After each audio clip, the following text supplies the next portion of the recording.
Okay, so I've read the first 4, and like I said at the beginning, I don't have like a goal of like cutting these books in half or anything like that. I just want to check that I definitely want to read all of them. Of those 4, I'm going to take 2 forward onto my TBR and 2 I'm going to unhaul. So we'll go in order of reading. So I read there's like a prologue bit and then the first chapter of this, The Dare by Leslie Cara. So this one I'm going to be keeping. I'm intrigued to try to read this. A little bit of the back says, Lizzie has no memory of the accident in which her best friend Alice died as a teenager, but it was an accident, wasn't it? And we see the accident in that opening chapter. This, looked good. It looks like it'll be one of those like quick, easy, maybe summertime reads, maybe when I'm doing my 31 and 31 in August. And yeah, I enjoyed that, so I'm going to keep that on the TBR. Then I picked up A Date with Destiny by Lucy Vine. I didn't actually make it all the way through the first chapter of this, I have to admit. I didn't love the style, and there was also some body shaming going on, and this was published last year. I was a bit like, do we really need this? So yeah, I was just finding the main character a little bit annoying, and like I said, she was being a bit body shamey about her best friend. So I decided not to go forward with that one. Then I picked up A Room Full of Bones by Ellie Griffiths. This looks really intriguing. I think it is partway through a series, but a few of you commented on my video in December and said it is a series, but you can jump in anywhere. So yeah, I'm gonna hold on to this one. And this is about a murder investigation with a dead museum curator and an unusual opening of a coffin excavated from the site of a medieval church. So yeah, I feel like this one might be one that I get to kind of either in like February or March when it's darker, or like towards the end of the year.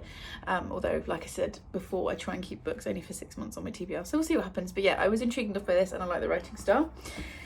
And then I picked up Eve Grace, A Place to Call Home. Again, I have to admit I didn't make it all the way through this first chapter. I got a few pages in and it was just the style just wasn't interesting me at all. This one is set in East Kent in 1876, and it's going to be kind of a historical fiction family saga type thing. It's just not my thing, and yeah, so I've decided not to go forward with that one. So far we've got 2 coming out and 2 going on the TBR. I should have grabbed the next stack before I sat down, so bear with, and let's see what the next 4 are. Okay, so my next 4 are Blowing the Bloody Doors Off and Other Lessons in Life, which is a biography, I think, or an autobiography of Michael Caine. I'm not sure if it's him writing or somebody else, so we've got that one. That's very random. Murder and Irish Chipper by Carleen O'Connor, which just the title kind of intrigued me, I'll be honest. We've also got non-fiction. This is Missing by Charlie Hedges, and the subtitle is My Life Finding the Lost and Delivering Justice for the Living. And then we've got Crossdown by James Patterson and Brendan Dubois. So we've got all 4 of these. Well, we've got the Michael Caine autobiography, which is a bit random. Sorry, I've got hiccups now. And then we've got, oh, that was that way around. And then we've got 3 kind of thrillery ones. So I suspect this stack might be more successful than the first one. I think I'm going to sit and read these first chapters today. That is my plan. I'm just pottering around doing other things at the moment. And if I do, then I'll chat with you. If not, it'll be at the weekend, and then I've got 5 left, which is the last of the stack, which will definitely be next weekend because it's now 3 o'clock and I'm losing the light. But yeah, I will read these, all 4 of these first chapters, and see what I think.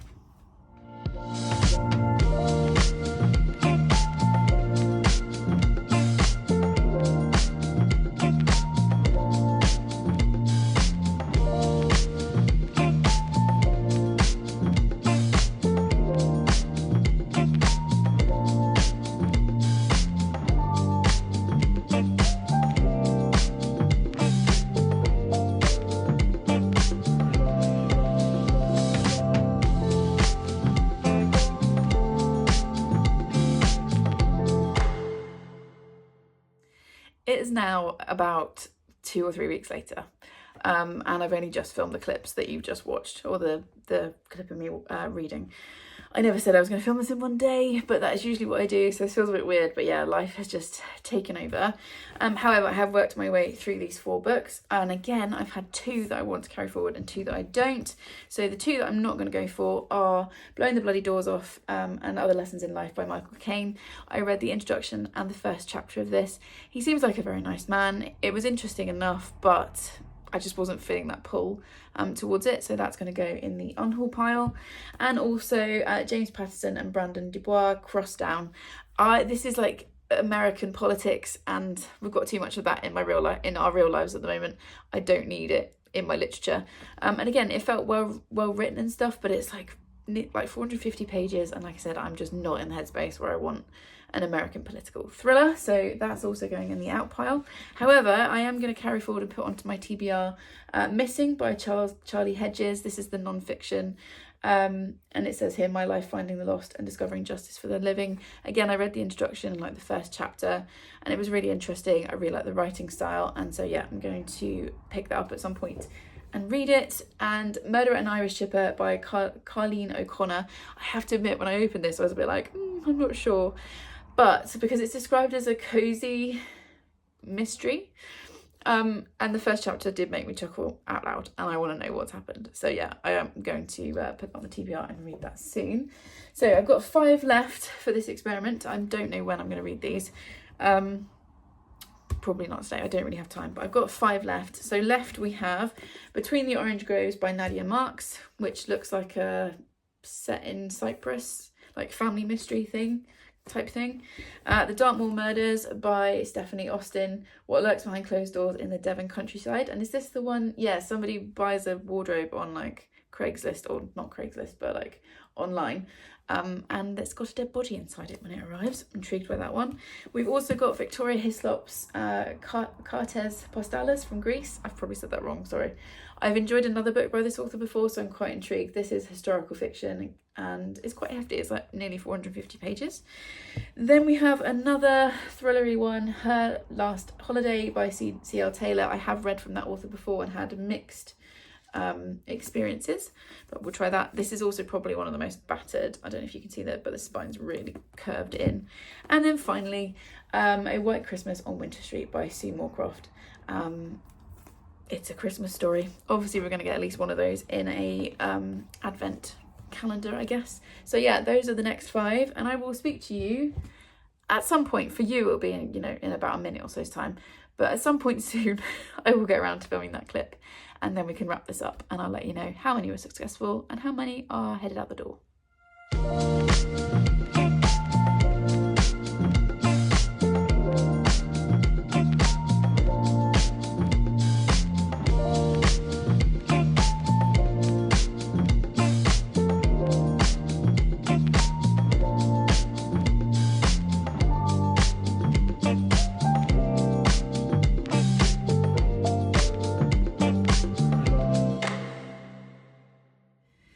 A couple of weeks since I last spoke to you, and I've been unpacking what is hopefully some of the last of the boxes today, which is why I look a little bit like this. However, I have found time to sit and read the first chapters of the last 5 books, and I've got 1 that I'm not going to continue on with, and then 4 that I'm going to add to my TBR. So the one that I've decided not to go forward with is Between the Orange Groves by Nadia Marks. This is well written, it's just not the kind of thing that interests me at all. Like I didn't feel particularly captured by that first chapter, so that's going to go in the no pile. And then these 4 are going to go into the yes.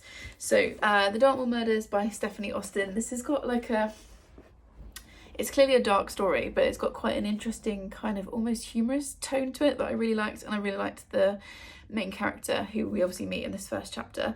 It is part of a series, I think it's like book 3 or 4 in that series, but I've also been told that you can jump in anywhere, so I'll probably read this one, and then if I like the others I'll go back to the beginning. I'm also saying yes to Cartes Postales from Greece by Victoria Hislop. This is the biggest of the bunch that I got, but I was like swept away immediately. I was like drawn right into the writing, so that is definitely one that I'm going to read probably in the summer, possibly not when I'm doing 31 and 31 in August, but maybe in like June or July. This would be a good time to pick that up. I'm also saying yes to Her Last Holiday by C.L. Taylor. I'm really intrigued by this first chapter. I'm on the protagonist's side straight away, not just because she's a teacher. And yeah, I was really intrigued by this. And I'm also going to say yes to A White Christmas on Winter Street by Sue Moorcroft. I really, again, just like the character in the first chapter, and I think it's interesting. I will probably read this in the summer because I try and keep my TBR to less than 6 months old. But I kind of like the setup in that first chapter. So I am taking off these 5. They haven't made the cut, but the rest are going onto my TBR, which you can see here. It needs a bit of sorting out, it's a bit chaotic at the moment. So 1, 2, 3, 4, 5, 6, 7, 8. 8 are staying, 5 are going, and I think that's pretty good going actually for a random lucky dip secondhand advent calendar. I think this was done really well. So yeah, like I said already, probably I will find the Etsy shop that I ordered it from and link it below. Obviously they don't have their advent calendars stocked all year round. I think I bought mine in sort of October time, but if you are interested in this, I would recommend it. I think it was really good. It was all gorgeously wrapped, arrived really safely, like nothing was bashed or anything. And yeah, I've got a good stack of books that I can now add to the TBR. So that's the video. For you, obviously, it's probably been about maybe 15 minutes long. For me, I've been filming this for like a month, so I wanted to sit today and get it finished off. If you got to this point in the video, let's have a Christmas emoji. I realise it's like March when you see this video, but let's have a Christmas emoji for this book, but also because obviously this was my advent calendar last year. Please subscribe if you would like more of this chaos, and I will see you in the next one. Thanks everyone. Bye.